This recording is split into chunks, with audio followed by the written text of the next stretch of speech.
الحمد لله رب العالمين والعاقبة للمتقين ولا عدوان إلا على الظالمين وأشهد أن لا إله إلا الله وحده لا شريك له وأشهد أن محمدا عبده ورسوله ثم أما بعد waxaan ku guda jiray kitaabkii lumcat الاعtiqاad alhaadi ilى sabiil الrashaad waxaan soo tilmaanay kutub alcaqiida iyo fawaa'ida ay leeyihiin muqadamadii hore oo sheekh aan ka soo hadalay kadibna waxaan ku xijinay fawaa'idka asmaa ullahi subxaanahu wa tacaala ay leeyihiin iyo dadku meelaha qaar oo ay la aadeen iyo axaadiid qaar oo ku soo arooray baan wax ka mid a tilmaanay maanta intaanan kitaabkii aadin kitaabku sheekhu markiisa hore wuxuu ku bilaabay mahadcelin alle subxaanahu wa tacaala alxamdu lilah ayuu ku bilaabay allahaasoo loogu mahadceliyo bikuli lisaan carab weliba ama luuqada weliba sida culimmadu lisaanka ay ku fasireen waa luuqada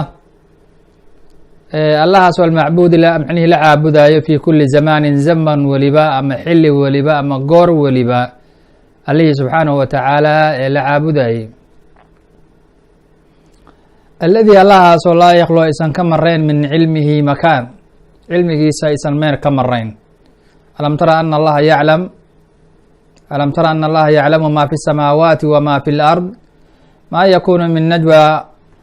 ثلاثة إلا هو رابعهم ولا خمسة إلا هو سادسهم ولا أدنى من ذلك ولا أكثر والله سبحانه وتعالى uu tilmaamay إلا هو معهم أينما كانوا ثم ينبئهم بما عملوا يوم القيامة إن الله بكل شيء عليم ayadaasi waxaa alle سبحaanه وتaعaalى uu ku tilmaamay uu tilmaamay dadku laba qofood markay showrayaan ay wada hadlayaan alla subxaanaه wa tacaala laba inuu ku yahay saddex isagaa afar ku ah yani haddii ay afar yihiinna yani min najwa ثalaaثaةi ilaa huwa raabicuhum afar isagaa ku ah walaa khamsaةi ilaa huwa saadisuhum shan hadday yihiinna allah subxaanaه wa tacaala yani lix ku ah walaa adnaa min dalika walaa akthar ama intaa ha ka yaraadeen ama ha ka badnaadeen ilaa huwa macahum aynamaa kaanuu meel alle meesha ay joogaanba alla waa ula jiraa subxaanaه wa tacaala yastakfuuna min annaas walaa yastakfuuna min allahi wa huwa macahum id yubayituuna ma laa yardaa min alqowl wa kaana allahu bima yacmaluuna muxiiطaa ilaahay subxaanaه wa tacaala waa midka soo koobay wax ay samaynayaan marka way shoorayaan markay faqayaan habeenkii oo guryahooda ay joogaan oo sheekeynayaan oo hadalku ay isla dhex marayaan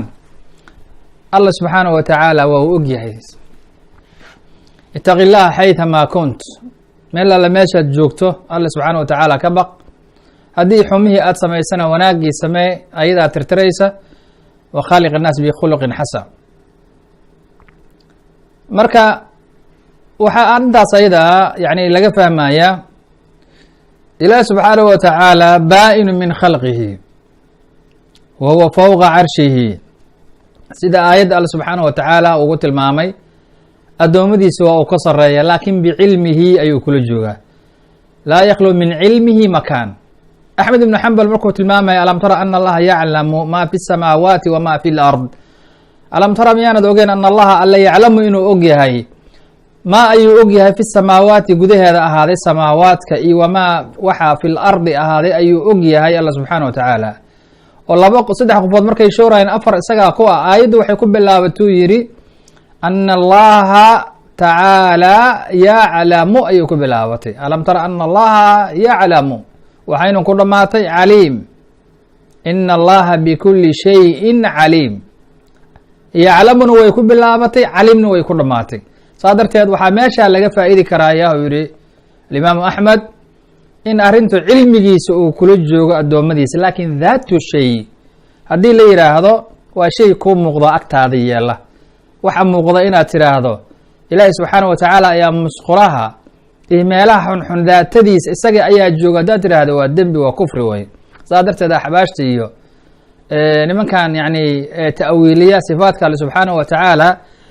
iyo micnihii suufiyadu meesha ay ka taagan yihiin allahu mawjuudun fi kuli makan, hadalkaa isaga ah waa kufri wey. haddaan la dhihin ilaahay subxaanahu wa tacaala cilmigiisii ayuu meel walba gula joogaa. uma sheekhu aayad kale ayuu keenay, huwa aladii khalaqa asamaawaati waalarda fi 6 ayaamin uma istawaa cala alcarsh. yani aayaddaas kale huwa alladii waa allaha khalaqa abuuray samaawaadka iyo walarda dhulka abuuray, wuxuu ku abuuray fi 6 ayaamin, 6 maalmood ayuu ku abuuray. wa min aqbaxi lqowl, hadalka ilxaadka midka ugu xun waa midka yahuudda ay micnihii ay tiraahday oo alla subxaanahu wa tacaala ay ku tilmaameen. alla subxaanahu horta yani waxaa la yidhaahdo ilxaadka waxaa asalkiisu la yidhaahdaa waa mayl, yani in la miisho ay asalkiisu la yidhaahdaa. yani waa mayl in laga leexdo alkitaab binusuus alkitaabi wasuna calaa xaqi can xaqi haabit, nusuustii sugnayd oo laga leexdo ay ayadu asalkeedu la yidhaahdaa. marka ilxaadku fi aayaati shariica haddii ay tahay ka ta'wiili aayaadka alle subxaanahu wa tacaala oo sifaatkiisa ku tusinaya in la ta'wiiliyo hadday tahay, waxaa waaye ilxaad fi aayaati alkowniya, ayadaha kowniga oo la ta'wiiliyo oo kale, yani oo loo tilmaamo oo lagu tilmaamo oo loo nisbeeyo ilaa gayri khaaliqiha subxaanahu wa tacaala, allihii subxaanahu wa tacaala abuuray oo loo leeciyo oo kale, kaa waa ilxaad. ka nazuuli matarka oo kale, roobka markuu soo degaayo oo la yidhaahdo alla subxaanahu wa tacaala roobku yani isaga ma keenin, xidigahaas iyo waxbaa iska qabsado roobku saasay ku yimaadeen. anwaacda markay culimmadu ilxaadka noocaas oo kale ah waxay ku tilmaamayaan waxyaalo, waxay ku tilmaamaan oo tiro badan ayay ku tilmaamaan, 5 camal ayay gaarsiiyeen. awalan waxay tahay tasmiyada in ilaahi subxaanahu wa tacaala lagu magacaabo waxaan u qalmin, yaliiqu bijalaalihi laa yaliiqu bijalaalihi wa cadimatihi, ka tasmiyati nasaara. nasaara oo kale waxay yidhahdeen nimanka falsafada waxay yidhaahdeen alla subxaanahu wa tacaala ayay waxay ku tilmaameen bacdu makhluuqaatihi ka tasmiyatu laata min ilaah ayay yidhahdeen. laata walcuza oo kale, laata ilaah way yidhahdeen, walcuzana min alcaziiz ayay ka timid, wamanata min saas oo kale ay yidhahdeen. taasi waa nasaarada. sifaadka noocaas oo kale ah oo ilaah subxaanahu wa tacaala ilaahyo kale lala mid sigana waa ilxaad aad u weyn waaye oo aan fiicnayn asalkeedu. mid labaad waxay tahay sifada munazaha alla subxaanahu wa tacaala uu ka nasahan yahay, ka qowl yahuud, ilaahi subxaanahu wa tacaala waxay yidhahdeen waa faqiir. faqriga waa yani ilaah subxaanahu wa tacaala qur-aanku wuxuu ku tilmaamay inuu qani yahay, wa antum alfuqaraa, adinka ayaa fuqara ah, wa antum fuqaraa yani taxtaajuuna ilayh, ilaahi subxaanahu wa tacaala ayaad u baahan tihiin fi leyli wاnnahaar, habeen iyo maalinba taxtaajuuna allah subxaanahu wa tacaala, xataa fi طacaamikum wa sharaabikum. alxamdu lilah baataad leedahay, ilah baad u baahan tahay. min yowm aladii wulid, maalinkii aad dhalatay, yowm aladii wulidta ilaa yowmina haada, alla subxaanahu wa tacaala kama kaaftoomaysid. antum fuqaraa ila llahi subxaanahu wa tacaala, lakin wallah huwa alghaniy. taaniyan sifada nuqsaanka ah oo ay tilmaameen waxaa ka mid ah sifo la yidhaahdo yani gacantiisu way xiran tahay, yad ullaahi magluula, ilaahay gacantiisu way xiran tahay. ama waxay yidhaahdeen israaxa yowma sabti, maalinkii sabtiga ahaa ayuu micnihi waana meesha sababta aan u keenay, maalinka sabtiga ahaayo markii 6 maalmood wax uu soo abuuray waa uu daalay.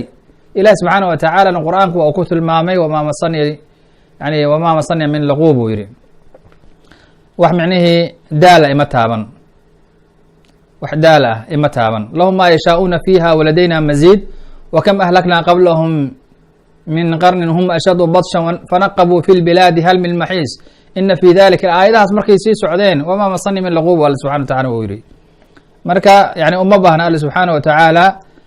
daal uma baahna. marka taa waa ilxaad oo ay leexiyeen alla subxaana wa tacaala asmaadiisa iyo sifaatkiisa ayay leexiyeen.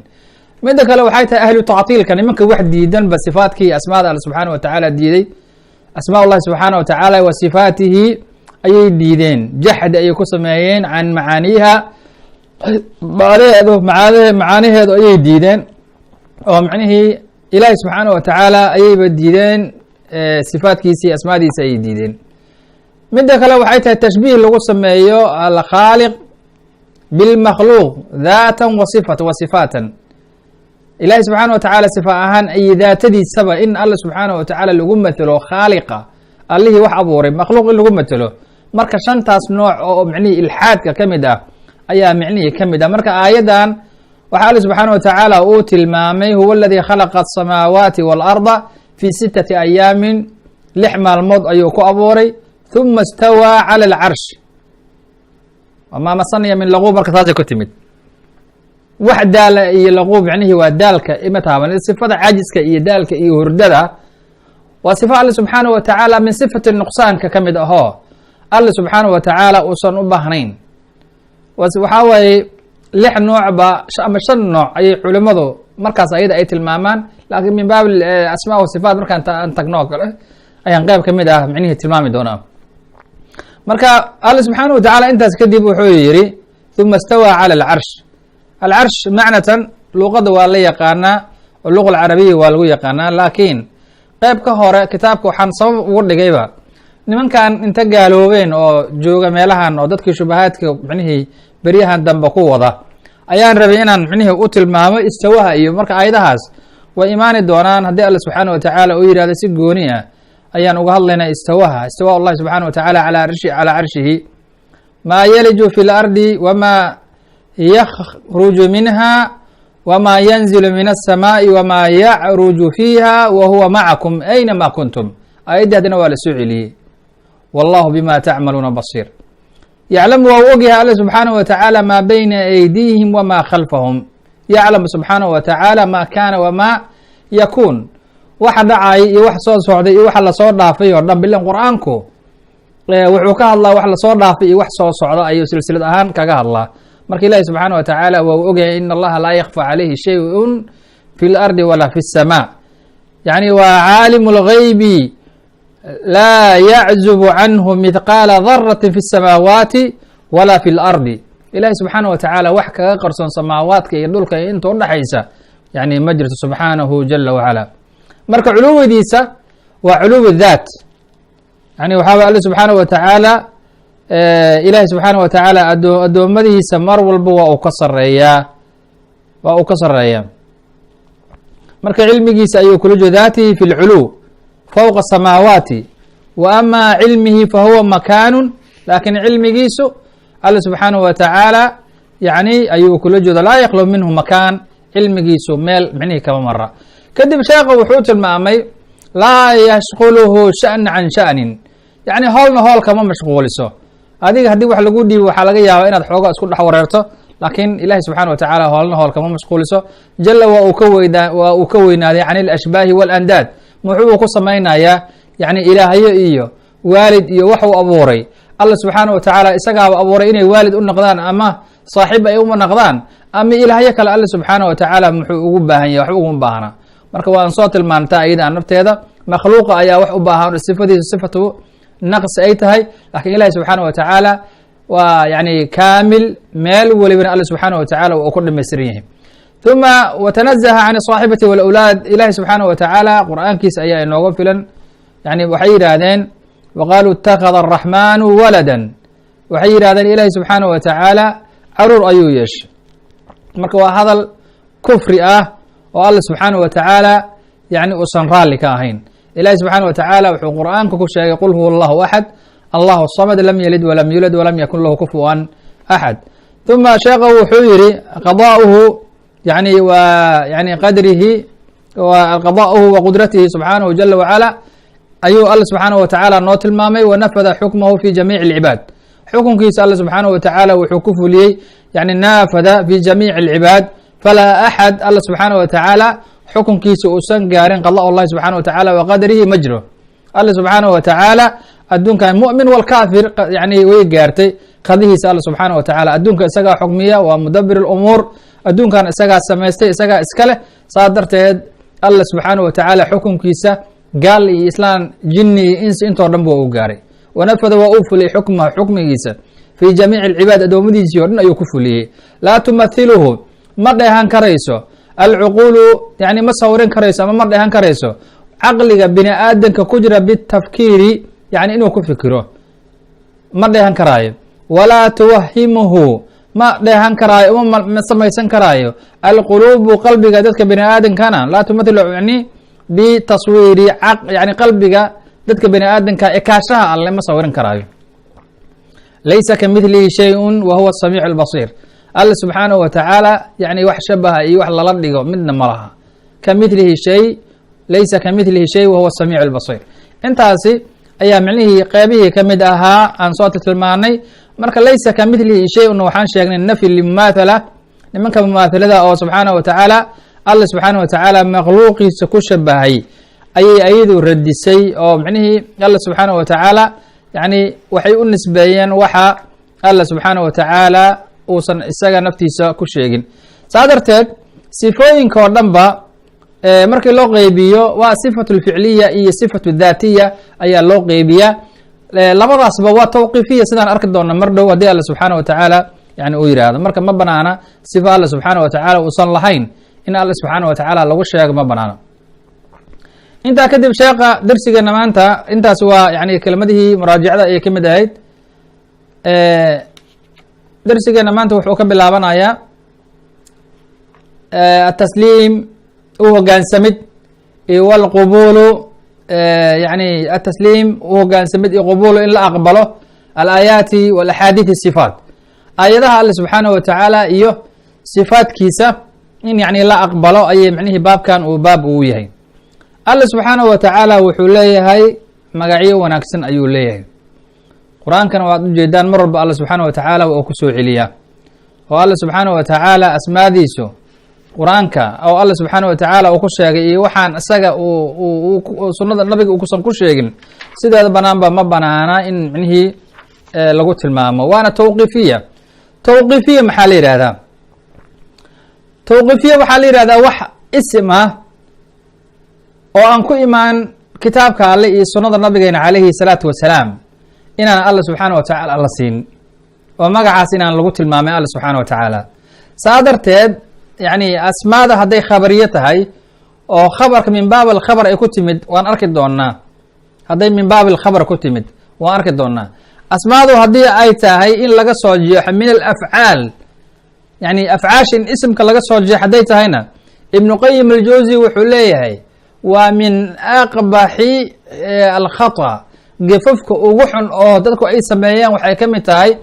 ziyaado inay sameeyaan oo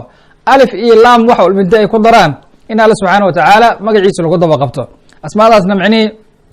waxay imaanaysaa markaasi magacyo badan in micnihii lasoo geliyo oo la keensado ay imaanaysaa oo la sameeyo. ayib annaga marka maxaa inoo ah?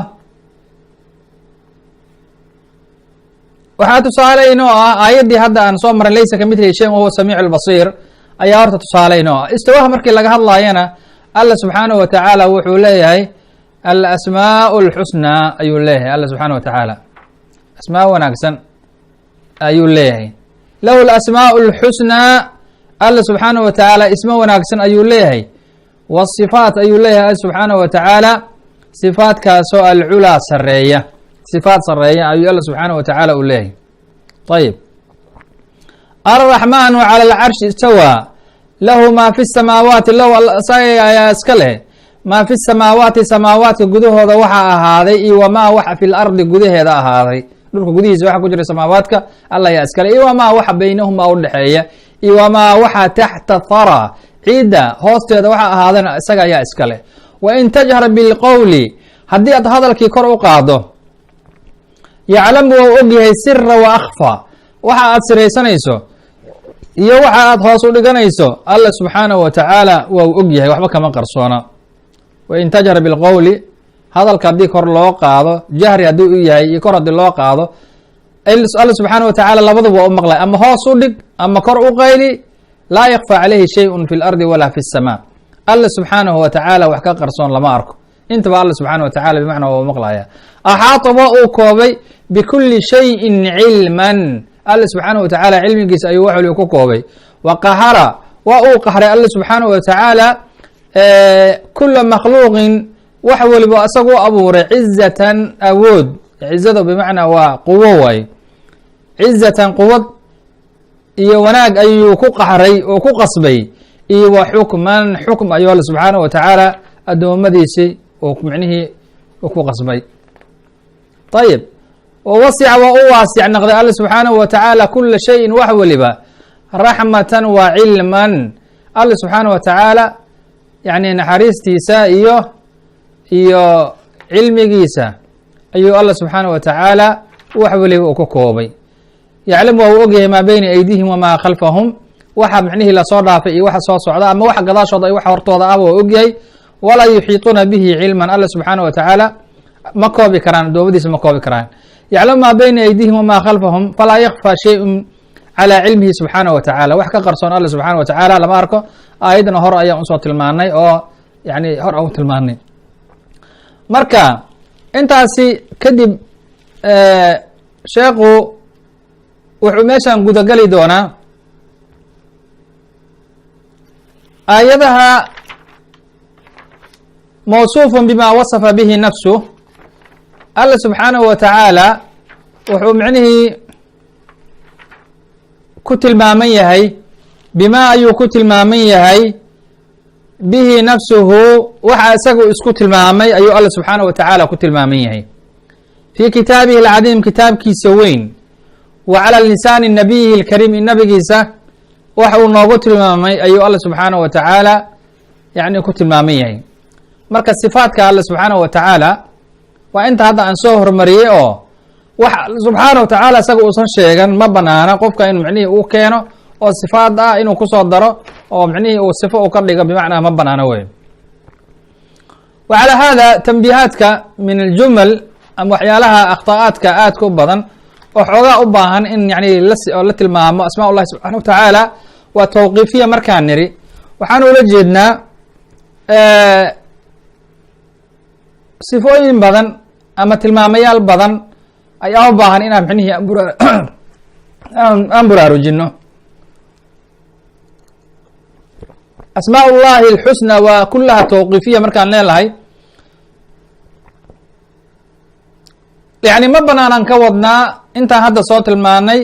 ilaa kitaabka iyo sunaha wax aan micnihii aan ka imaan in wax lagu ziyaadiyo ma banaana. yani lafdan wa macnan labadaba ama lafdi ahaan ama macno ahaan intaba yani ma banaana.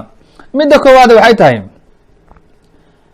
qur-aanka alle subxaanaه wa tacaala marar qaar si iطlaaqa ayuu wax uga hadlay arrin ayuu micnihii alla subxaanaه wa tacaala si iطlaaq ah uu uga hadlay oon muqayid ahayn. saa darteed ma banaana arrinta kitaabka qur-aanka alle subxaanaه wa tacaala uu ku iطlaaqay oon muqayidka ahayn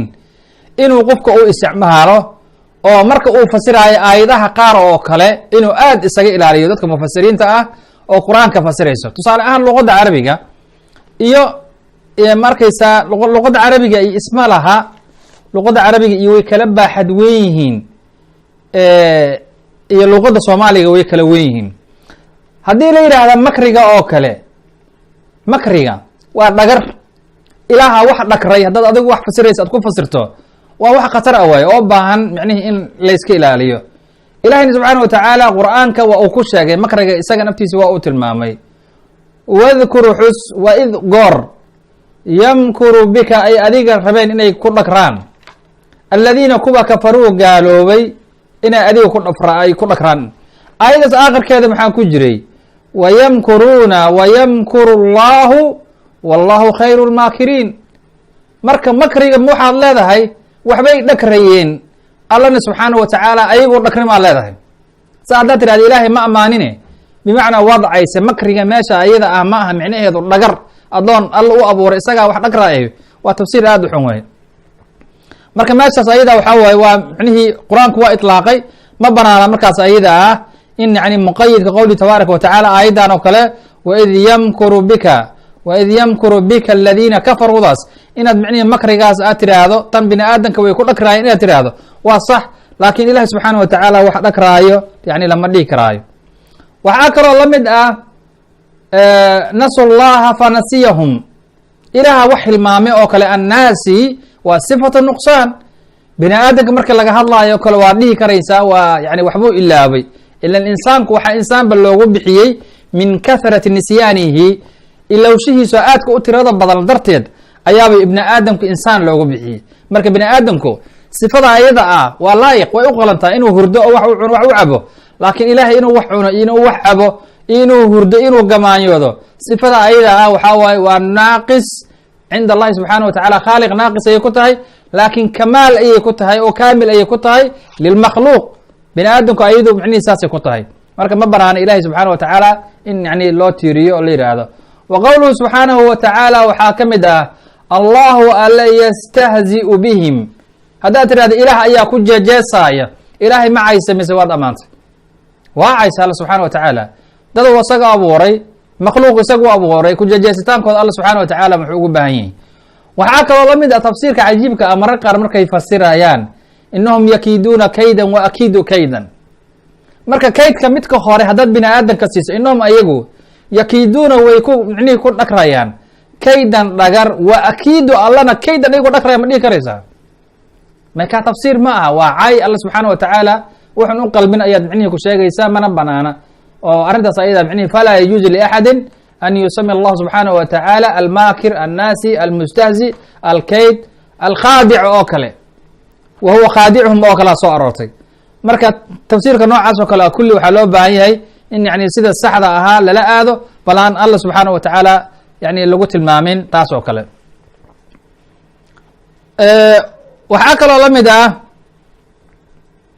ibnu qayim aljawzi raxmat ullaahi calayhi, isaga waa uu tilmaamay ariiqu lhijratayn oo kale, waa uu ku sheegay asmaada iyo waxba markii la kala jeexaayo oo kale hadda kuwaan soo tilmaamayay. ibnu qayim aljawzi wuxuu leeyahay wa min huna yuclamu galat bacdu almutaakhiriin. halkan ayaa lagu ogaanayaa hu yiri dad micnihii kuwa mutaakhiriinta ka mid ah qaladaadka faaxishka ay galeen waxaa ka mid ah alistishqaaqihi, in soo jeexitaankii laga soo jeexay asmaa ullahi subxaanahu wa tacaala min kuli ficil, in laga soo jeexay. markaasa markay qur-aanka fasirayaan oo kale haddii meelaha lala aado yani waxaa lagu dhacayaa khatar ayaa lagu dhacaya. marka maxay ku timid min baabi mutlaq ayay ku timid, markaasa micnihii way dhexgeliyeen oo way ka soo jeexeen asmaa ullahi subxaanahu wa tacaala ayay micnihii dhexgeliyeen. ismulmaakir iyo alkhaadici iyo alfatin iyo almudil oo kale iyo arrimahaasu marka oo keenay yani alla subxana wa tacala qofkii uu dooro ayuu lumiyaa. ayib marka laakiin isaga alla subxaana wa tacaala waa lumi ma dhihi karaysid. magacyada noocaas oo kale ariiq lhijratayni safxada 404 oo kale ayuu micnihii sheekh uu kaga hadlaa. waana qalad uu leeyahay in arrintaas ayadaa bimacnaa la yimaado. awalan maxaa qaladaadka maxay tahay? qaladka waxay tahay asmaada marka laga soo jeexayo ficilka, micnihii horta isimka ayaa laga soo jeexay sifada hadad tiraahdid. sideeda banaan ba asmaada haddii ficilka asmaada laga keena hadad tirahdidba waxaad ogaataa asmaadu sideed banaanba waxyaalaha laga soo kala qaadayo midka kala qaada waa shay muxditha, laakiin ilahi subxana wa tacaala asmaadiisu mar hor ayay hore u jireen, ma aha wax muxditha ma aha. ayib marka waxaad ogaataa waxyaalaha qayidka ah iyo mutlaqa waxa lagu kala saaray waxay tahay almaakir iyo alkhaadici iyo alfatin iyo almudil oo kale markii la fasiraayo waxaa waaye asmaa ullahi subxaanahu wa tacaala wixii mutlaq ahna waa mutlaqa laa yajuuzu ma banaana, yani in kuwii qayidka ah lagu fasiro ma banaano. thaniyan alla subxaanahu wa tacaala isaga haddii naftiisa uu kaga hadlay bilafcaal, hadduu kaga hadlay oo shay khaas uu kaga hadlay waa muqayid, ma banaano in la iطlaaqo oo micnihii wax furan laga dhigana ma banaano. wixii muqayidka ahaa sidooda un baa loo deynaya. uma asmaadan almaakir iyo alkhaadic iyo alfatin almudil oo kale asmaa ullahi alxusnaa oo alla subxaanahu wa tacaala uu tilmaamay ayuu kama mid ahaa. marka taa darteed waxaa loo baahan yahay in asmaadaas oo kale marka dadku magacay ka dhigaanoo yani asmaadii ay soo geliyaan almaakir, alkhaadic, alfatin, almudil, kuwaas oo kale marka kama mid ahaa, yani kama mid aha. marka alif ilaan inta lagu daro haddii la yidhaahdo ficilka ayaa laga soo jeexay oo asmaadii ay ka mid yihiin, waa qaladaadka micnihi dhacaaya ayay ka mid tahay. wa min asmaa illahi subxaanahu wa tacaala tanbiiha u baahan waxay tahay asmaada jaamidka ah sida shay oo kale iyo dahar oo kale. shay waa shay, daharna waa dahar, daharku waa zaman. imaam alkhaطaabi raxmat ullahi calayhi marka uu fasiraayey waa uu tilmaamay waxaa soo arooray xadiid saxiixeynka min xadiidi abi hurayra radi allahu tacaala canhu qaala rasuulu llahi salى allahu alayh wasalam ibnu aadamku waxay caynayaan sanadkii ayay caynayaan anigana waxaan ahay wa ana saaxibu wa ana dahr yani wa ana dahr ayuu yidhi marka alla subxaanaه wa tacaala wuxuu yihi biyadi اlamru uqalibu leyla wالnahaar arrintu gacantayda ayay ku jirtaayo habeenkii iyo maalinkana aniga ayaa rogrogo oo bedbedela markaas oo uma jeedin meeshaas wa ana dahr imaam khaطaabi marka uu fasiraya macna dahr wuxuu yihi imaam الkhaطaabi raxmat ullahi calayhi wuxuu ku fasiray wa ana saaxibu dahr aniga ayaa ah micnihii daharka ninka abuuray waa aniga marka haddii ay caayaan sanadkii hadday caayaan yani faacilka qofka ah waa kay alla subxaanaه wa tacaala isaga ayaa abuuray marka taa ayada waxay noqonaysaa in yani la caayo alla subxaanaه wa tacaala wa mudabir اlumuur waa alla subxaanaه wa tacaala marka dahriga aad cayso zamanka waxa habeen iyo maalin rogrogaayo waa alla subxaanaه wa tacaala marka faman saba dahr min ajli anahu faacilu yani fi hada اlumuuri waxa uu caynayaa alla subxaanaه wa tacaala ayuu caayey arrinta ayada ninkii sanamka caaya marka allaha arrinta daberaayo oo kala gegediyo oo habeenkii maalinkii isku bedelo hadday sarmadan naqon lahaayeen habeenkii uu iska taagnaani lahaa yaa inoo bedeli lahaa haddii habeenkii habeen laga dhigo maalinkiina maalin laga dhigo sida qur-aankiiba uu sheegay yani yaa ku imaan habeen yaa ku keeni lahaa ama maalinkii intuu qaaday habeenkaaga dhigi lahaa marka alla subxaanaه wa tacaala zaman markaad cayso yani daharka markaad cayso waxaad caynaysaa yani waxaad caynaysaa alla subxaanaه wa tacaala wakadalika waxaa lamid ah asmaada oo dadku intooda badan ay ku qaldamaan waxaa kamid ah yuxyi wa yumiit isagaa abuura yani isagaana wax dila taa ayado asmaada kama mid ahaa asmaa ullahi subxaanaه wa tacaala bimacnaa kama mid ahaa waxaa kaloo la diiday culimadu ay diideen oo tambihiyada kamid ah atashbiih watamthiil alla subxaanaه wa tacaala in makhluuqaadka yani uu isaga abuuray lagu metelo alla subxaanaه wa tacaala balahu mathalu اlأclى fi الsamaawaati wاlأrض wa huwa alcaziiz اlxakiim alla subxaanaه wa tacaala mathel sareey ayuu leeyahay in makhluuq isaga u abuuray magaciisa yani isaga laga dhigo tusaale ahaan alraxmaan iyo alraxiim alraxmaan raxmaan micnihii waa sifa ama isimka alraxmaan ah waa la dhihi karaaya in qofkaa waa u naxariistaa waa la dhihi karaa laakiin raxiim looma bixin karo magac weliba oo la bixinaayana sideeda banaanba waxaa ka horeeya raxmaan cabdiraxmaan oo kale raxiim cabdiraxiim saas oo kale micnihii magacyadu saasay noqonayeen marka ma banaana araxmaan raxmaan keliya in la qaato iyo raxiim keliya in la qaato cabdullaahi allah soo mujeeda lafdu jalaalaha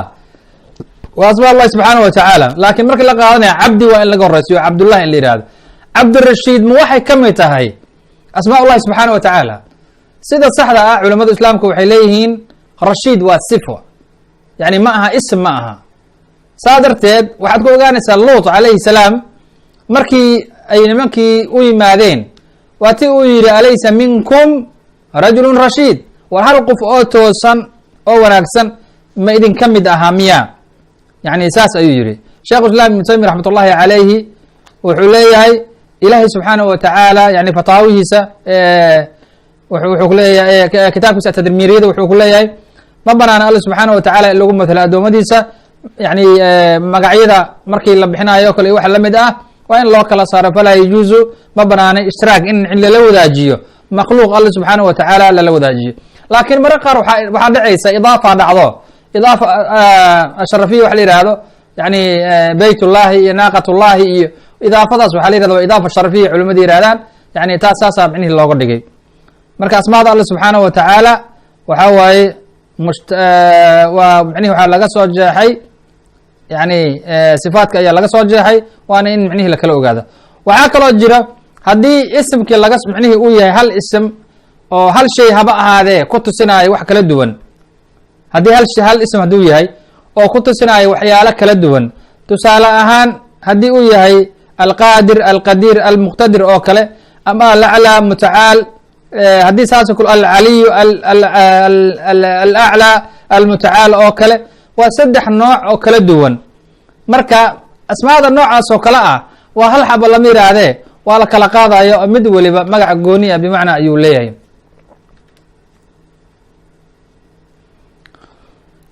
asmaada haddii ay la xiriirsamaan marka oo sida alqaabid, albaasid, almuqadim walmuakhir oo kale, almuqadimu walmuakhiru oo kale, kuwaas oo kale ayagana micnihii si gooniya ay u imaanayaan. marka taas oo kale waxaa banaan in micnihii la fiiriyo asmaadii nasuusti ku soo aroortay iyo nooca ay yihiin. waxaa kaloo culamada islaamka ay tilmaamaan fa baab اlakhbaari, baabka akhbaarta la yidhaahdo oo warka akhbaarta, waa kawaas yatawasacu fiihi maa laa yatawasacu min baabi tasmiya. ayado marka ibnu qayim aljawzi naftiisa ayaa micnihii aad usoo dhiraandhiriyey oo ka hadlayay. fa baab alafcaali wuxuu leeyahay awsacu min baabi, fa baab alafcaali awsac min baabi alasmaa. waa yani hadalka hadda aan soo tilmaamay ayuu micnihii sheekha uu ka hadlayay makriga iyo waxyaalaha lamidka ahaa. marka asmaadaas noocaas ayay micnihi u kala baxaan. waxaa loo baahan yahay qofka muslimka markuu magaca uu baxsanaayo magaca midkiisa u wanaagsan inuu baxsado. magacyada khatarta ahoo ilaahi subxaanahu watacaala xaggiisa shirkiga ka ahna caruurta inaan micnihii aan loo bixinin, waayo ma banaana. magaca haddii uu yahay magaca gaalnimo ka dheehan tahay oo gaalnimo micnihii ku tusinaya, nabiga uu ka bedelay saxaabadiisa ridwaan ullaahi calayhim. sheekhu marka wuxuu yidhi wa kullu wax weliba oo maa jaa ku yimaada fi lqur'aani, ilaahi subxaanahu watacaala qur'aankiisa wax alla wixii ku yimaada, ow saxa can ilmustafaa ama nabiga micnihii ka sugnaaday calayhi salaatu wasalaam, taasna waa sharti waay. wax alla wixii ku yimid alla subxaana wa tacaala kitaabkiisa iyo sunaha nabigana calayhi salaatu wasalaam. wa kulu maa jaa fi lqur'aani, wax weliba oo ku yimaada oo magaca ah oo alla subxaana wa tacaala qur'aankiisa ku yimaada, ow saxa can ilmustafaa ama nabigaba calayhi salaatu wasalaam yani ka sugnaaday xaggiisa, ow saxa yani xadiidka ku tusinaya arrintaas nafteeda waa inuu yahay yani xadiid saxiix inuu yahay. hadduu xadiidka sax ahayn uusan sugnayn ayado meesha kuma jirto, waayo axaadiis daciifa axkaamta nafteeda lagama qaato. marka xadiidka haddii wax uu ku tusiye daciif uu yahay oo midkii hadda ku jiray sunanka oo kale, axaadiista sagaashan iyo sagaalka magac oo laisdaba dhigay oo kale ayaa u baahan ayado nafteeda in micnihii la ogaado. huwa alawal walaakhiru wadaahir, kulligood ma yihiin sidaas. asmaa ullahi alxusnaa waxaaba ka mid ahba xadiidka uu tilmaamaya xadiid abi hurayre iyo waxaaba ka mid ahba kuwa aan la aqoon ayaga ka mid ah, kuwa aan la aqoon ayaaba micnihii ka mid ah sida nabigeena uu tilmaamay calayhi salaatu wasalaam. marka waxaa ka mid ah as'aluka bikuli ismin huwa lak samayta bihi nafsaka ow calamtahu fi kitaabik ow calamtahu fi kitaabik ow calamtahu axada min khalqik أو أنزلته في كتاب وعلمته أحدا من خلقه أو استأثرت به في علم غيبي عندك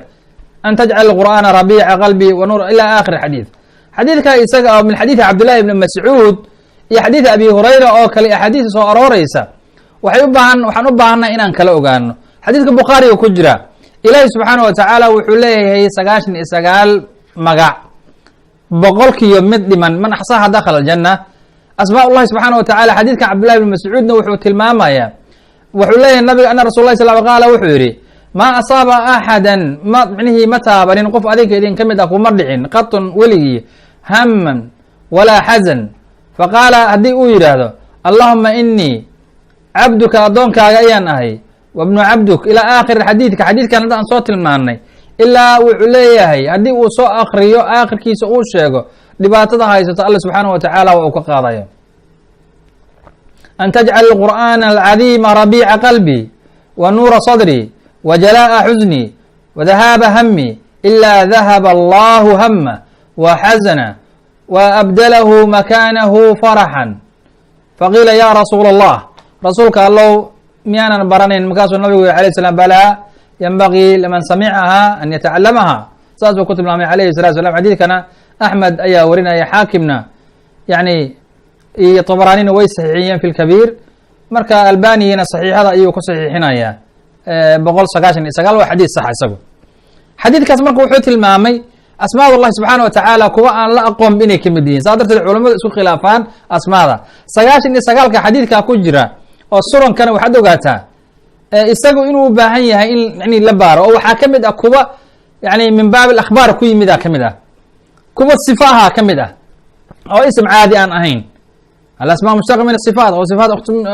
ayaga laga soo dhiraan dhiriyo laga keenay. marka waxaa loo bahan yahay meesha markay la joogin yani axaadiista noocaas oo kale ah oo guryaha iyo meelaha walba lagu dhejiyey ayadu waa xadiis daciifa, huwa alawal walaakhiru walظaahir walbatin ila akhir 99kaas oo sidaan ah. 99ka xadiid ahaan waa uu jiraa, laakiin kan micnihii taxanaan ka hadlaya oo sunanka ku jira kaasa isagoo daciifa. meeshaas oo kale dadku aaday ugu wareeraan, waxay leeyihin 99ki waadna sheegaysaa, haddana waxaa leedahay waa daciif. waxaan ka hadlayaa duruqda xadiidka iyo sanadka xadiidkanaan ka hadlayaaye xadiidka 99 magac inuu ilaahay uu leeyahay iyo kuwa aanba la aqoonba waa xadiidka cabdullahi ibn mascuud iyo kan bukhaari ku jira, inta way tilmaamayaan. laakiin inay sidaan u taxan yihiin walawal walaakhir wada kaartoonkan baash lagu soo sameeyo lakala iibsado, kaasaan ka hadlaya dacfiga halkaas ku jira. wa kullu wax waliba maa jaa ku yimaado fi lqur'aani ilahay kitaabkiisa ku yimid oo ka saca noqda can ilmustafaa calayhi salaatu wasalaam oo min sifaati araxmaani ilahi subxaanahu watacaala sifaatkiisii wanaagsanaa ka mid ah, wajaba waxaa waajib noqday aliimaani bihi in la rumeeyo, wa talqiihi in lagula kulmo, bitasliimi u hogaansamid iyo walqubuuli aqbalid. atasliim walqabuul waxaa waaye aqbalid iyo u hogaansamida la yihahdaa. wa tarki in laga tago atacarudi lahu in loo bambaxo, biraddi in la radiyo loo bambaxo, watashbiihi bimacnaa in tashbiih lala yimaado oo wax lagu micnihii loola matelo, watamthiili iyo in micnihii tashbiih iyo tamthiil in lala yimaado wax lagu matelo ama shubah lala ekeysiiyo micnihii lala mid dhigo, intaasba in lala yimaado. marka wax weliba oo ku yimid kitaabka iyo sunnaha waxaa looga baahan yahay qofka muslimka ah wa talqiihi bitasliimi walqabuul, yani bitasliimi walqabuul in yani uu aqbalo uu uhogaansamo uu isu dhiibo ayaa loo baahan yahay. wa tarki tacarudi lahu biraddi wata'wiil inuu u bambaxo inuu radiyo oo yidhahdo waxaas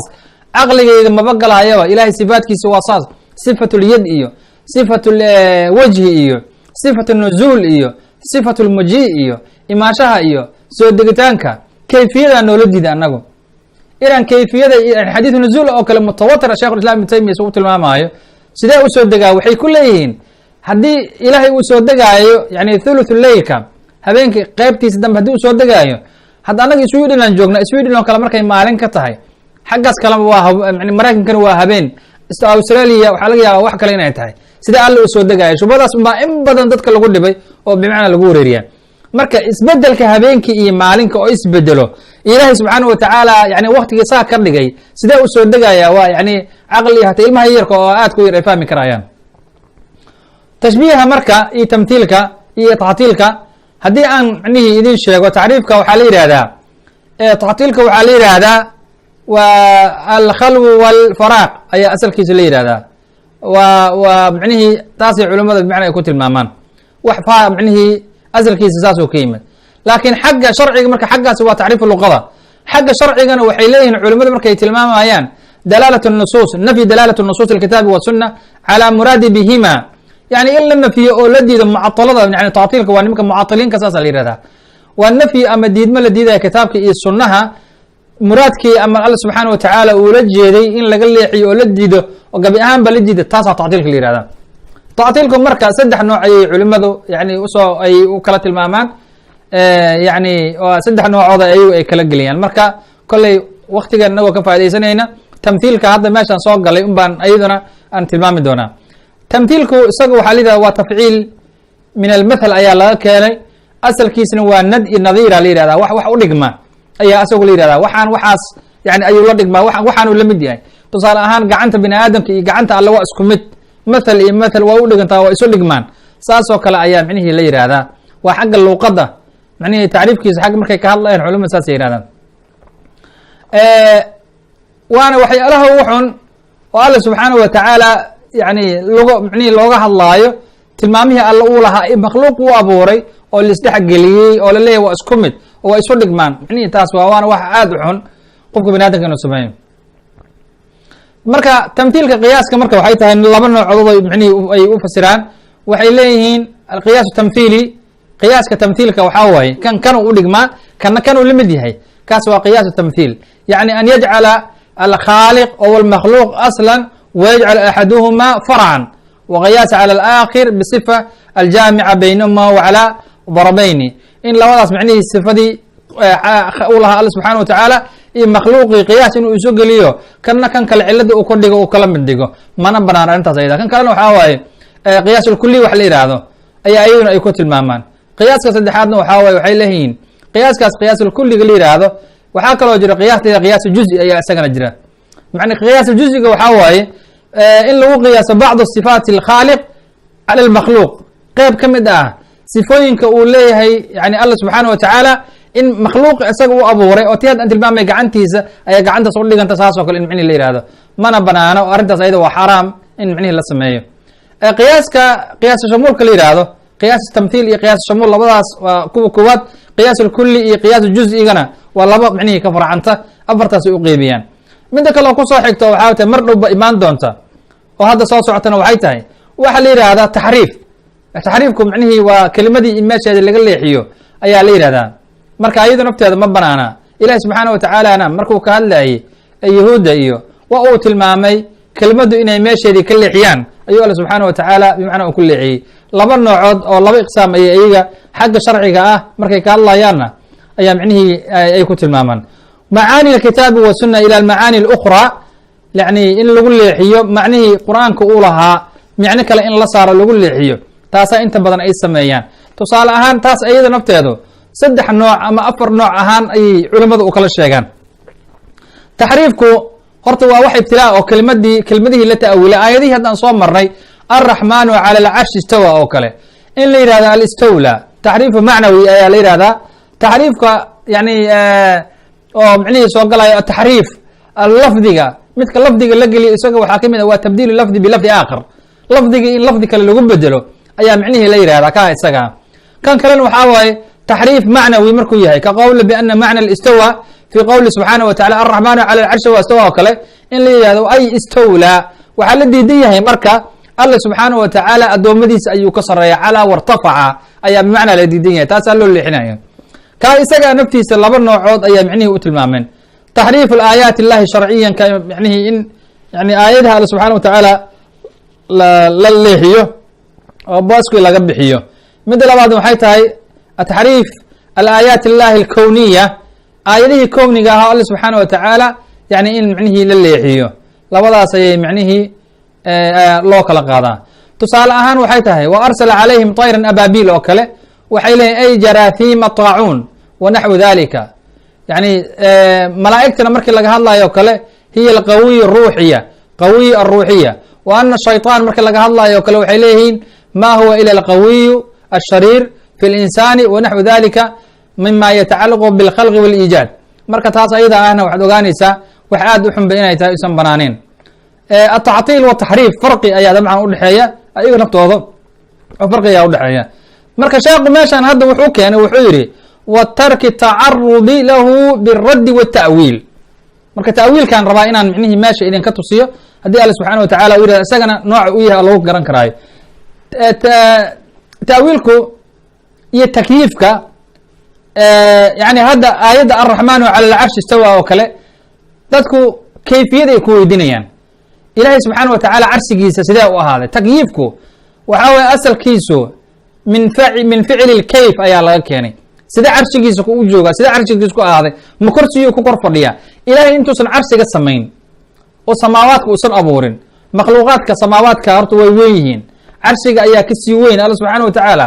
waxaasoo dhan intuusan abuurin ka hore alla sooma jirin. intaas intuusan abuurin ka hore ilahi subxaana wa tacaala khalqiga makhluuqa intuusan abuurin ka hore khaaliq u ah waa uu jiray subxaanahu jala wacala. marka samaawaadkiyaa la abuuray, carshiga waa la abuuray, waxaasoo dhan waa isku mid. waxaad ogaataa mararka qaar alraxmaanu cala alcarshi istawa, xagga kalena waan tagi doonaa waan arki doonaaye waxyaalaha takyiifka la yidhaahdo ilahay waa ku fadhiya kursigaa la yidhi samada ku dhex jira amintum man fi samaa. mantum waxaan leenahay alla subxaana wa tacaala samada gudaheedu ku jiraa maan leenahay. mantu tabciidin wax kaa tusinaysaa. marka haddii la yihahdo ilahay samada ku dhex jira, samada waa muxdith, samada waa wax la abuuray. ilahi subxaana wa tacaala samada intuusan abuurin ka hor uu jiray. waxaa kaloo aragtaa ilahi subxaana wa tacaala qur'aanka wuxuu ku leeyahay mara qaar wuxuu tilmaamayaa qul siiruu fi lardi, dhulka gudihiisa ku socdaa la yihi. bini aadamka marka macalal kor mu ku socdaa mise hoosu ku socdaa? siiruu fi lardi, dhulka gudihiisa ku socda. dhulka gudihiisa looguma socday calal ardiya lagu socdaa. baabuurta iyo gaadiidka waxaad ujeedaan kor ay maraane hoos ma maraan. marka yani kelimada calaa iyo fiida min xuruuf iljarka ka mid ah calaa wa fi yani iyo ruba iyo kaafka iyo wallahi waxaas way wax kaa tusiyaan macaani ahaan waxay wax kaa tusiyaan xuruuf iljar oo dhan waxay wax kaa tusiyaan waxa micnihii ka dambeey inay hoos dhabaan laakiin calaa iyo wa fi marka laga hadlaayo ayagu waxa waaye waa isku mid oo waxay wax kaa tusinayaan man fi samaada iyo calaada hadda aan soo aragnay inta waxay wax kaa tusinayaan koray wax kaa tusinayaan waayo ilahi subxana wa tacala labada qol hadda aan keennay ama amintum man fi samaa fiida ilahay samada ku dhex jira haddaad tidhaahdid de aayadihii qur'aanka alle subxana wa tacaala tafsiir qaldanaad gelis oo ilahay samada waa mucjis uma baan inuu ku dhex jiro oo ilaahay qur'aankiisu waaba kugu tilmaamay arraxmaanu cala alcarshi istawa addoommadiisi waa u ka sarreeyaa carshigiis korkiisu ahaadaa lagu yidhi laakiin haddii la yihahdo fiida waxay imaanaysaa calaada in laga soo tago gudaha la galo in la yihahdo ilahay guduhu ku dhex jira samadana waa makhluuq haddii lagu yihahdo marka qul siiruu fi lardi gudaha ka socon adigu kama socon karaysid bimacnaa waa cala alardi am amintum man fi samaa'i aayadahaas saas waa inaad ogaataa oo calaa iyo fi xaggaas micnihi min baabi xaggaasaanan ku arki doonaa haddii alle subxaana wa tacala micnihii u yidhaahdo marka kayfiyada asalkeedu waa noola diiday ilahay sidee wax u maqlaa ilahay sidee wax u arkaa gacantiisa sidee og tahay sidee usoo degaa sidee micnihi sidee u imaanaya maalinka aakhir waxaas annaga shaqada kayfiya shaqadeena maaha laakin waxaan sheegaynaa daat illahi subxaana wa tacaala in addoommadiisa uu ka sarreeyo sifaadka alle subxaana wa tacaala uu leeyahayna xaqiiqatan yani in loo sugo oo la yihahdo sifat lyad waa yad tabaaraka aladi biyadihi lmulk quwa ma aha raxmadna ma aha yani yad waa yad waay luqada carabiga yad yadaa la yihahda macnihi saasa loola jeedaa ta'wiilka marka haddii la itlaaqo macno laba micnadood ayuu leeyahay aan kala qaadno ta'wiilku atafsir alkalaam haddii uu yahay ilahi subxaana wa tacaala qur'aanku kaga hadlay fain tanaasactum fi shay furduuhu ila allahi warasuli in kuntum tu'minuuna billahi walyawmi alaakhir alla subxaana wa tacala taasuu ku tilmaamay marka haddii ikhtilaaf uu dhaco dalika khayru wa axsanu ta'wiila haddii la wado wama اkhtalaftum fihi min shay farduuhu ila allahi warasulih asalku almira waljidaal walkhusuma fi diin illahi subxaana wa tacala laa yajuuz imaamu barbahari baabuu ka keenaya kitaabkiisa sharxa sunaha aad uga hadlaa almiraau fi diin illahi subxana wa tacaala yani in lagu doodo diinta alle alkhusuma walmiraau waljidaalu waxaas wanizac waa isku wada mid hal micnay sameeyaan in diinta lagu murmo weliba qofkaan aqoon lahayn inuu alle subxana wa tacala diintiisa uu ku murmo oo ku doodo waxaan marka meeshaas rabay yani bimunaasaba nimankani internetka facebooka dooda ka socota oo la rabo inay la doodaan ninkan oo kala dooday sifaatka alle subxaana wa tacaala waxaan dhihi lahaa marka hore horta ninka aad la doodaysaan sifaatka arraxmaanu cala alcarshi istawa isago ashaacire miya haddii ashaacire uu yahay ama firqada dhomcnihii wax ta'wiilisa haddii uu yahay baab kalan kula hadli karayna oo dadka muslimiinta ama suufiye ha ahaado ama ashaacire ha ahaado baabuu leeyahay oo looga doodi karo oo culimmadu ma isku khilaafeen maqeera wax ta'wiiliyey maxay ka yidhahdeen waa masaa'il laga hadli karo ninka isaga ilahi subxaana wa tacaala ba diiday oo wadhahayaba allaata walcuza waa ilahi subxaana wa tacaala ama micnihii saddex ilaah ayaa jirta ciise iyo hooyadiis alla subxaana wa tacaala ba diidanba asalkii diidan maxaa aayadaha lagala doodaya oo facebooka iyo snapchatka iyo dhulkaan oo dhanba dadka muslimiinta jooga loo waalaya asalkay ahayd inaad kala muranto isaga yaa abuuray alla subxaana wa tacaala waxay ahayd inaad kala muranto qul huwa allahu axad allahu samad waxay ahayd inaad kala muranto ciisa inuu yahay yani makhluuq alla subxaana wa tacala u abuuray nabi alla subxaana wa tacaala uu soo diray inuu nool yahay inuu soo degi doono aayadihii baabkaas yani ku yimid ayay ahayd in micnihii lagala doodo laakiin baabka aad la gasheen asalkeeda maba ahayn waxaa marka tacriifkaas yani waxaa kaloo jira nabigeena calayhi salaatu wasalaam yani ta'wiilku haddii uu yahay bitafsir waa banaan yahay laakin haddii uu yahay bitaxriif in booskii kelimadii o dhan laga leexiyo haddii uu yahay ma banaana haddii uu yahay bimacnaa nooca koowaad hadda aan sheegay yani yajuuz ama nooc labaad oo bitaxriif oo laga leexinayo kelmadii booska ay laheed oo dhan laga qaadaayo ayado bimacnaa yani ma banaan kelmadda koowaad waxa waaye waxaa la yidhahdaa yani ta'wiilku tafsir اlkalaam in hadalkii la fasiro wadalika bibayaani muraadi اlmutakalim ayadoo la cadaynaya qofka hadlaya waxa uu la jeedo in micnihii la sameeyo min kalaamihi in la cadeeyo sawaء waafaqa ظaahiran aw khaalafahu amaba daahirka micnihii ha waafaqo amaba ha khilaafo hadduu doono wa hada macnaahu cinda culamaء tafsir culamaء tafsir markay ka hadlayaan saasay micnihii ay yidhahdaan ka ibnu jariir aلطabari iyo keyrkiisa ayaa micnihii saa qaba mida labaad waxay tahay xaqiiqaة اlkalaami alkharijiya wadalika bidahuri muraadi اlmutakalim min alasani ilى ma yani akhir hada اkalaam isagana bacd culamaa ayaa qabto saasay ku fasireen xaqiiqaة اkalaami alkharijiya hadalka kasoo baxaya afka bidahuri muraadi mutakalim wuxuu ula jeeday qofkan isagaa in lagu fasiro ta'wiilka saasa la yihahda ibnu qayim aljawzi wa min axsan ma ra'aytuhu aadu micnihi usoo guuriyaa wuxuu kaga hadlaa kitaabkiisan iclaam almuwaqiciin can rabbi alcaalamiin ayuu micnihii kaga hadlay waana wax aad u fiican inaan fiirino aan akrino taawiilku mararka qaar saxaabada way dagaalameen ta'wiilaa galay dadka wax awiilsaday ibn qayim kaga hadlay waxaa ka mid ah khaalid ibn waliid nimankii yidhi saba'naa nimankii yidhi saabiga waxaa la dhihi jiray nin diintiisa ka leexday nabi maxamed alayhi salaatu wasalaam ayay waagii hore dhihi jireen marka waa la leexanay markaasoo micnihii khaalid uu dilay markii nabiga loo sheegay waati u yidhi allahuma inii abra'u ilayka bima facala khaalidan khaalid marka wuxuu ahaa nin wax awiilsado ahaa wuxuu ta'wiilsaday saabi nabigaa la dhihi jiray diintiisii ka leexday oo maxamed diintii ka leexday quraysh saa u taqaana marka wuxuu is yiri nimankan ilaa ay haddadan weli nabiga ayay caynayaan markaas saas uu u ta'wiilsaday ta'wiilka marka saxaabadu waatay ku dagaalameen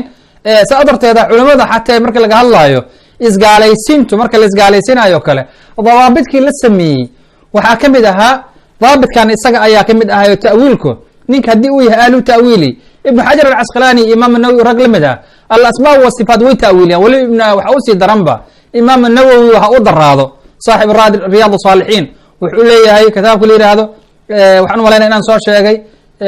yani saxiix muslim sharx saxiix muslim ku leeyahay wuxuu leeyahay kutub aad u badan wuxuu leeyahay 40 aad taqaanaan kutubo badan uu leeyahay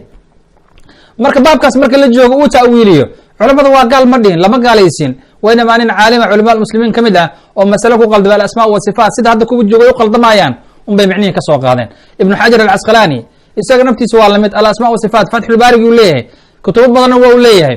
isaga naftiisa waa u ta'wiiliyaa marka ta'wiilku haddii uu yahay qofka wax awalsaday haddii u yahay daabidkii ku dareeno sababta aan dadka loo gaalaysiinayn waxaa ka mid ah inuu qofku yahay qof majnuuna inuu yahay makruuh inuu yahay markaysa qof yar inuu yahay oo waxba aan tamyiiz lahayn inuu yahay qof wax awalsaday waxyaalaha noocaas kale waa dawaabidka yani dawaabit takfir la yiraahdayo laguma gaalaysin kara cunug yar hadda dhashay hadda haduu yiraahdo gaalaa tahay oo kale bimacnaa kama ratibmayso way marka tamthiilka iyo tashbiiha iyo ta'wiilka saddexdaasi qaybtooda waa qaybta hadda aan macnaha idin tilmaamay midda saddexaad waxay tahay macnaha muraad yani macnaha saddexaad oo meesha soo galaya waxay tahay bitafsiir marka la leeyahay nabiga calayhi salaatu wasalaam cabdillahi ibnu cabaas markii uu ducaynaya wuxuu yidhi allahuma faqihu fi diini wacallimhu ta'wiilu yidhi ilaahayow diinta fahamsii oo ta'wiilkana bar yani ta'wiilkaasi waa bitafsiira loola jeedaaye ma aha ta'wiil bitaxriif ma aha macnaha saas ma aha ta'wiilku marka islaaxaad waxaa jira nimanka mutaakhiriinta ah in badan ay soo guriyaan oo caan ku ah oo la yaqaano waxay leeyihiin waxaa loola jeedaa sarfu lafdi can alixtimaali raajix ila almarjuuxi daliil yaqtarina bihi wa huwa bi hada اlictibaari cala 3 anwac haddii uu saas yahayna saddex micnihii ayaa micnihii loo kala qaybiya waa sarfu lafdi can alixtimaali raajix ila almarjuux tacriifkaas ayuu inta badan ay siiyaan midda koowaad waxay tahay ta'wiilu صaxiix haddii qofka micnihii sida saxda wax uu ku ta'wiilo ama uu ku fasiro oo sidii laisla ogol yahay ta'wiil bitafsir la yidhahdaaye aayaddii hadda aan soo marnay baaba ka mid ah wa huwa alle macakum waa maciina yani maciyat اllahi alcaama iyo khaas ilahi subxaanaه wa tacaala waa maciin waa idinla jiraa aynamaa kuntum waa idin og yahay meel alla meeshii aad micnihii joogtaan waa mid idinla jiro idin og maciyadaas bimaciyat اlcilmi wاlixaat ay micnihi ku fasireen bicilmihi ayuu alla subxaanaه wa tacala idinku soo koobay noocaasaa loo fasiraa ta'wiilka faasidkaa marka waxaa waaye midka daliil aan haysan waaye wahuwa maa lam yaqum calayhi daliil صaxiix wax daliil oo saxaba uusan ku imaan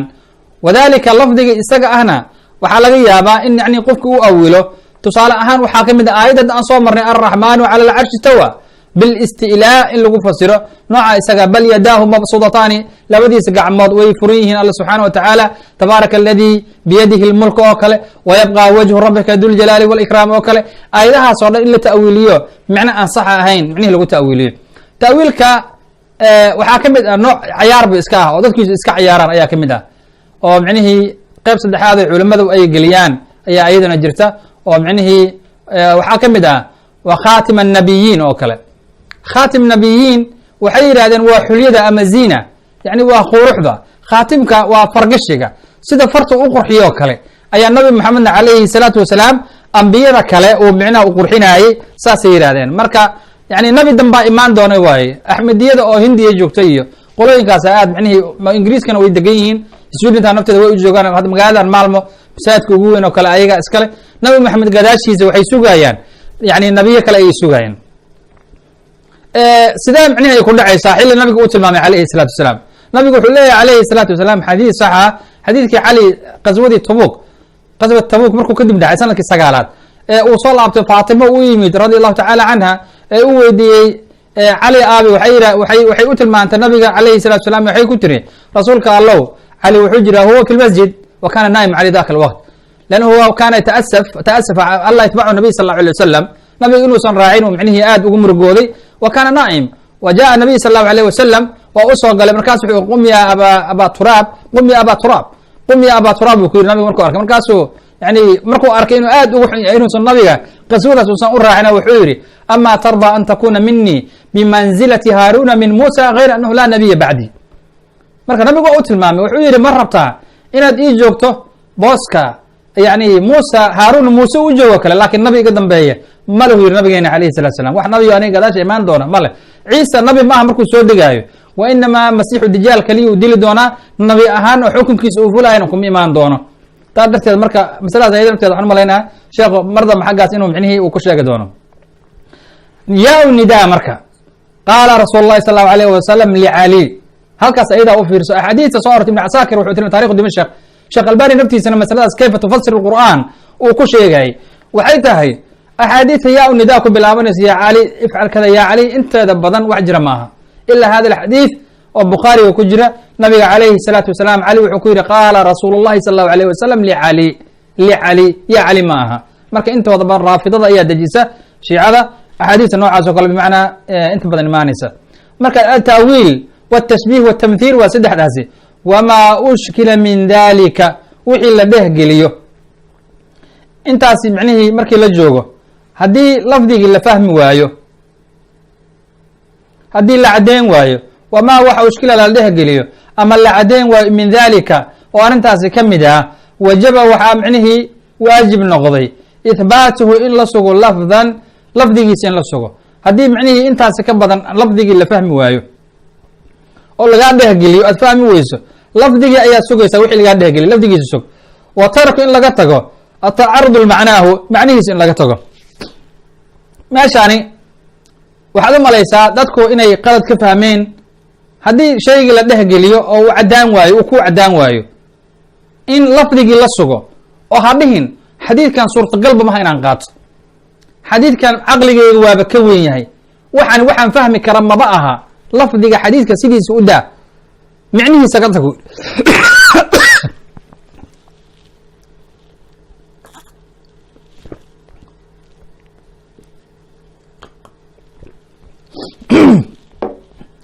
macnaha laga tagaayo culimadu aqwaal ayay ku leeyihiin ma aha diintan nabi maxamed alayhi الsalaatu wasalaam lagu soo dejiyey oo saxaabadii soo martay taabiciintii soo martay waxaan la aqoon maba ku jiraan laakiin haddii ay tahay mutashaabih ilan qur'aanka muxkam iyo mutashaabih ayuu u kala qalmaa oo u kala baxa falmutashaabih اlqur'an waxay u baahan tahay yaa fasiri karaa yaa ogaani karaayo laakiin haddii la yihahdo sheekh wuxuu ula jeedaa macnihii o dhan ha laga tago maya mnihi laba tafsir ay geliyeen tafsir koowaad waxay tahay dadka ahlulcilmiga waaba yaqaanin oo micnaha lagu xambaarayo lafdiga sida fasirkiisa waa yaqaanin laakiin caamadu hadday yihiin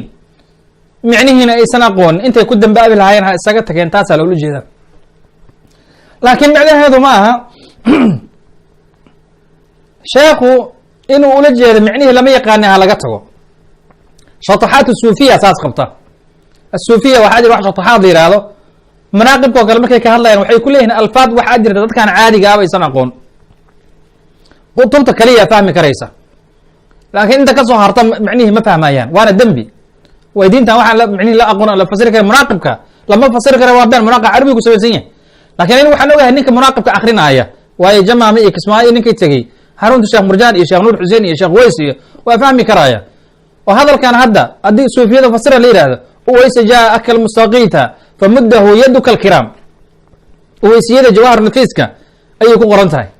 waxay leeyihin nabiga markuu xaggaa tegay yani uweyska horta kan uweys alqarniya bay yirahdaan. uweys alqarniga taabiciga ahaa oo nabiga uu ka dardaarmay calayhi salatu salaam ay u yaqaanin uweys dheere. waxay ku leeyihin uweysu jaa'aka almustaqiid famudahu yaduka alkiraam. nabiga qabrigiisuu tegey markaasuu su u qaalinaya gacanta nabigaa soo baxday. taas mafasiray u baahan tahay. caalamka qaadiriyada waxa ku qoran laa ilaaha ila allah muxamed rasuul allah cabduqaadir shayrillah uweys axmed waliy allah. tawxiidkii in kuwaa lagu kabo mafasiray u baahan tahay. ya madad allahi almadad ya madad alcaajiziina almadad ya ahlu beyti rasuuli illah wa asxaabihi almadad kullukum si loo waday xaggaasa la geliyay. waxaaba lagu akriyaa dadku markay xanuunsadaan ayaa lagu akriya ya madad allahi almadad ya madad alcaajiziina saasa leehay. marka madadku asalkiisa waa kordhin, laakiin awliyada iyo ahlulbeytka iyo rasuulka iyo asxaabada in la baryo oo wax nasiya la yirahdo waa dembi. fasirad uma baahna taas ayada micno la fahmayo waay. marka saa ulama jeedo sheekhe wa tarki tacarudi macnaah wuxuu ula jeedaa dadka caamada ah ha isaga tageen micniheeda aqoon. waayo kitaab wuxuu leeyahy sheekhu dhamu ta'wiil la yihahdo. kitaabka dhamu ta'wiil si tafsiil ugu sheegaya inkastoo risaalaba ay tahay. waa uu ku sheegaya yani arrintan ayada xaggaas kusoo qaado waa uu ku cadaynaya. marka waa yani dembi sheekh laga galaayo oo been laga sheegay. waxaa kaloo kamid ah culimada aad ku hadashay sheekh Fawzan oo kitaabkan hadda isaga aan akrinayno naftiisa waa kan waxa kii sharxi sheekh Fawzan waaye lum'at al-i'tiqad al-hadi ila sabil ar-rashad.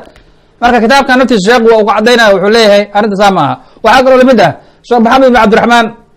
sheekh maxamed ibn ibrahim ibn al sheekh isaga naftiisana waa uu ka hadlay wajaba al-iimaanu bihi lafdan wa ama al-kalaam saaxib lumca fa hadihi al-kalima mima luuxida fi hadihi al-caqiida. hadalkaas uu wadayo ilaa aakhiri micnihi uu kasii hadlay. marka labadaas sheekh way ka hadleen. waxaa kaloo kamid ah culimo kaloo dabcan masaladaas ayada nafteedu kaga hadashayna way jirtay oo yani caddaysay sheekh inuusan saas ula jeedin, laakiin inta macruufka ah yani labadaas ayaa micnihii kamid ah. marka waxaa loo baahan yahay ayada nafteedu cadaalad ayaa loo baahan yahayo sheekhu in wax uusan dhihin yani kor aan laga saarin ayaa loo baahan yahay. marka taas waa la cadaynaya. sheekhu wuxuu leeyahay haddii ay saa dhacdo waxaa loo baahan yahay yani in la cadeeyo. wamaa ushkila wixii la dhehgeliyo oo ma la cadeen waayo oo min dalika arrintaasi kamid ah wajaba waxaa waajib noqdo ihbaatuhu lafdan lafdigiisa in la sugo wa tarki tacarudi in laga tago in loo bambaxo limacnaahu macnihiisa in loo bambaxo. wanaruddu waxaan u celinaynaa cilmigii ilaa qaa'ilihi qofkii micnihii noo soo guuriyey oo xadiidkan noo sharxay ayaan u celinaynaa. micnihii isagaan aan leenahay sheekh hebela arrintaan soo guuriyey sheekh hebela yidhi saasaan leenahay. ayib wanajcalu waxaan ka dhigaynaa cuhdatahu mas-uuliyadiisana cuhdatahu waxaan ka dhigaynaa calaa naaqilihi wanaruddu waxaan u celinaynaa cilmihi ilaa qaa'ilihi cilmigiisa iyo aqoontiisa waxaan u celinaynaa qofkii yidhi. wanajcalu waxaan ka dhigaynaa cuhdatahu yani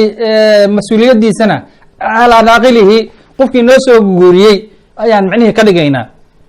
oo waxaan leenahay mas-uuliyadda xadiidkaas ama fasirkiisu waxaa iska leh sheekh hebel ayaa iska lehoo isagaas ama bukhaariya soo wariyey ama culamada muxaqiqiinta muxadisiinta ayaa saa ku fasirtay saasaan leenahay. itibaacan maxaan saa u samaynaynaa annagoo raacayna liariiqi raasikiina kuwa alla subxaana wa tacaala cilmiga micnihii uu ku irsaaqay oo gunadooda uu ku irsaaqay fi lcilmi aladiina kuwa afna allahu calayhim alla subxaana wa tacaala uu ku ammaanay fi kitaabihi lmubiin kitaabkiisa cad uu ku ammaanay biqowlihi subxaana wa tacaala. ilahi subxaana wa tacaala waa ti uu yihi wاraasikuuna fi lcilm kuwa alla subxaana wa tacaala cilmiga gunadooda uu ku irsaaqay yaquuluuna waxay leeyihiin aamanaa bihi waan rumaynay kullu wax weliba min cindi rabbina rabbigeena xaggiisa subxaanahu jala wacala wixii ka yimid oo dhan waan rumaynay.